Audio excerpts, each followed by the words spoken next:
Dance Universe! Welcome to Stars in the Cross Dance Break. I'm first one, Joker Ed. And I'm Jasmine Curtis Smith. At meron kaming guest. Siyempre. Tawagin na ba natin siya? Tawagin na natin. Let's go! Hoy! Kamusta kayo dyan? Boss! Ayun Kamusta? Kamusta? Mga idol ko to eh. Idol namin to from season 1, diba?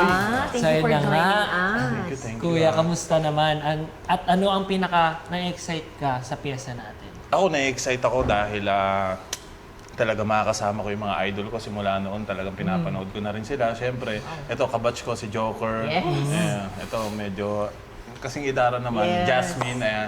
Hindi, masaya ako dahil makakasama ko kayong dalawa. Siyempre, alam kong matindihan din yung mga galawan nyo eh. So, excited na ako. We are so blessed na kasama ka namin Uy, thank dito, you, thank diba? you, Pampa-extra lakas yan ng pyesa namin.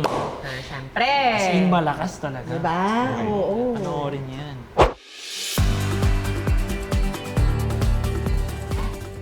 Sige ate, anong mararamdaman ng mga manonood sa pyesa natin? Sa tingin ko, lalo na yung mga may minamahal sa buhay, no? Keso panibagong relasyon yan, matagal ng pagsasamahan, may imagine nyo yung buhay nyo with or without yung person na yun sa pyesang to at kung ano yung feeling pag wala yung taong yun. So, kung meron kayong minamahal sa buhay ngayon, ako feeling ko mas ma-appreciate nyo pa yung minamahal na tao na yun. Yung partner nyo, yung lover nyo, yan, ganon. Yan ang gusto naming ma-takeaway nyo dito. Oo. Diba? Hindi, talagang tama naman si Jasmine. Kasi dito sa pyesa natin, talagang, alam mo yun, dito mo parang mapapaisip na dapat bawat minuto, araw, pahalagahan natin. Di ba? Na yung partner mo, kumbaga wag nating sayangin yung mga oras na bawat sandali. Di ba? Yes. Dapat habang magkasama tayo, ini-enjoy natin yung moment, pabagalin natin yung ikot ng mundo. Parang gano'n. Uy, ganda nun. Ganon, yan tayo nun. Iba yun? Iba ka talaga, kuya. At dahil dyan, meron akong challenge sa inyo. Yan. May inanda ako. Siyempre, ito nung nakaraang taong ko pa ito pinag-isipan para sa inyo. Wow, Talaga to. prepare na tayo. Okay, may challenge ako sa inyo. May sasabihin ako sa inyong dalawang trivia tungkol sa akin. Okay. Yung isa doon, totoo. Yung isa, fake news. Hirap na tayo. Okay. Kung sino ang makahula kung ano yung totoo, siya ang panalo, syempre. Pero isa lang ang pwedeng pumili sa bawat trivia. Pag napili na ng isa yung trivia, number 1, automatic syempre, Siya na yan. yung trivia number 2 na yung makakapili. Okay. Makinig na, makinig! Fake news Attention. or totoo. Pili lang ha. Pero pipili kayo pag natapos na yung dalawa. Nung season 1, sa dance-off, may routine kami ni Faith. Hindi ko siya nasalo, so bumagsak siya. Trivia number 1. Ito ang trivia number 2. Nung sumasayaw ako sa dance contest, nilalagay ako sa maleta. So, pili kayo kung 1 or 2. 1, 2, 3, go. Number 2. 1. Oy, 1. Number 1. Yung Okay. pipiliin mo yun yung fake news or yun yung totoo? Hindi, yung totoo. Okay. Yung totoo. So, 1 One ka. ako, 1. Okay. Trivia number 1. Trivia number 2. Okay. So, sabihin na natin, reveal na natin. Ang totoo ay... Ano nga yun? Ang totoo ay... Trivia number 2! Sumasayaw ako, nilalagay ako sa maleta. Hindi ka naniniwala, no? Kasi sa laki kong to eh. Paano ka nagkakasya sa maleta? Siyempre, 6 years old pa lang ako noon. okay. No? Yun nga naman yung... Kasi nagsimula akong sumayaw, 6 na taon, tapos sinasabak na ako ng nanay ko sa mga dance competition sa barangay, fiesta. So yung pyesa nung grupo namin, ako lang yung bata, 6 na taon, parang zombie kami. Tapos nakalagay ako sa maleta. Tapos unti-unti akong lumalabas sa maleta. Galing. So ayun yung mga na-experience ko na. Pero ngayon, hindi na ako sa maleta. Hindi ko na kaya. Nakakasya eh. Medyo tatlong maleta. Pero yun yung totoo. Nagsama-sama yung... Pero yung sa amin ni Faith, hindi naman siya nangyari. Hindi. Sa rehearsal lang. Pero may nakwento ka. Ano yan? Wala. Yung rehearsal yung kinuwento mo sa akin. Kasi tinry namin mag-lifting, tapos may nabanggit lang din siya na... Oo, sa rehearsal. Hindi sa dance off. Last season, Oo. no? Hindi siya sa Safe. dance. So- Safe naman, safe naman. So, Joker, alam mo na, Ako isip ang ka ng panalo. punishment na papagawa mo kay Jasmine. Ako ang Let's go. mag-iisip ng punishment. Oo! Usually winner ako. Sige ate, ang punishment mo ay... Sasayaw ka dito sa bench. Uy! Nakatayo. Anong sayaw yan?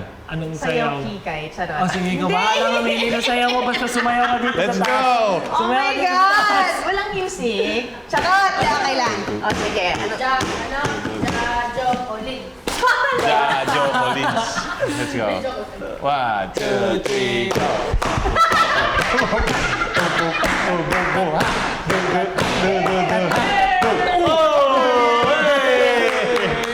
Favorite step na. Kasi hindi ko Favorite talaga yun. Galing. Nice one, guys. Nice one. Ganon. So, abangan niyo yung pyesa namin as Jajo Collins. Abangan nyo kami, guys. Siguradong talagang mararamdaman nyo to dahil pinaghirapan namin to. At sana magustuhan nyo.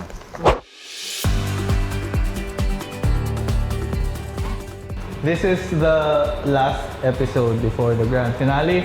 So, kailangan grand natin yung gagawin natin, no? So, for this week, ang gagawin natin ay contemporary again. I know, nakatrabaho ko na si Denise sa contemporary at nagkaroon kami ng medal. So, dapat. Iyan. And Paul, this is your first time doing contemporary. Ayan. Yung pyesa natin, very emotional. So, dadaanin ulit natin sa puso yung routine natin this week. Also, there's one more thing na special for this week. And yun ay si drum roll. Ang dance star from season 1 na si Kakay. Wow, ready na.